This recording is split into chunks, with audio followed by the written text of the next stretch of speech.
સરકારની સદબુદ્ધિ મળે તે માટે આજે વડોદરા શહેરમાં યુથ કોંગ્રેસે કર્યો હવન।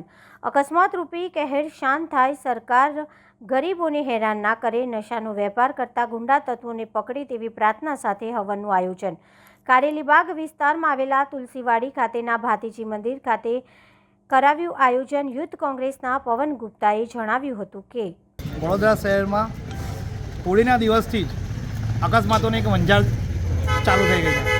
એવું કહેવામાં આવે કે વડોદરા શહેરને અકસ્માત રૂપી આફત આવી ગઈ હોય એવું લાગી રહ્યું છે। ત્યારે આજે યુથ કોંગ્રેસ દ્વારા વડોદરા શહેરના અંદર જે અકસ્માતોની વંજાર થઈ છે એનામાં વડોદરા શહેરને શાંતિ મળે અને સાથે સાથે વડોદરા શહેરમાં જ્યારથી અકસ્માતો શરૂ થયા છે ત્યારે અકસ્માતોના અંદર દરેક ડ્રાઈવર ક્યાંક ને ક્યાંક નશાના અભડકામાં ભરાયેલા હોય એવા પકડાયા છે।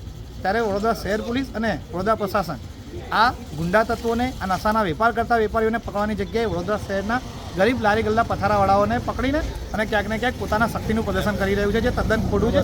ત્યારે મા અંબે એમને પણ સદબુદ્ધિ આપે અને ગરીબ લારી ગલ્લા પથારાવાળાઓને હેરાન કરવાનું બંધ કરી વડોદરા શહેરમાં દારૂ, જુગાર અને આવા માદક પદાર્થોના જે વેપાર કરતા હોય એવા વેપારીઓને પકડવા માટે પોતાની શક્તિનો ઉપયોગ કરે એ હેતુસર હવનનો કાર્યક્રમ રાખવામાં આવ્યો હતો।